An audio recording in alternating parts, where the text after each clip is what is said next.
How to create and sell gift cards on Wix website. Hi guys, welcome to this tutorial. In today's tutorial, I'll be showing you how you can create and sell gift cards on Wix website. So the first thing to do is to log into your Wix account, just like I have done here. And then once you're logged in, you'll be brought to the setup page or the home page or the last page you were on before you left the site, whichever way. Next thing to do is to navigate to the left side of the screen where you see a menu and then select gift cards.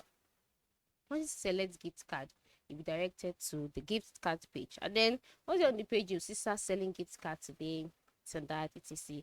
And then you'll see add gift card. Now for you to add gift card, there's a requirements to meet. To add gift cards, first go to the editor and publish your site.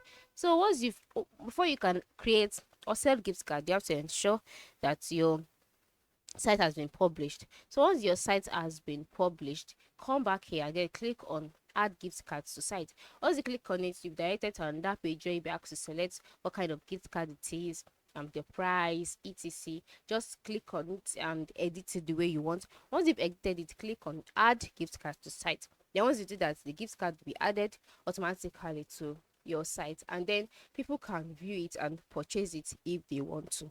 So this is basically how you can create and sell gift cards on Wix website. Very simple, right? Yes. So go ahead and try it out today. Thanks for watching.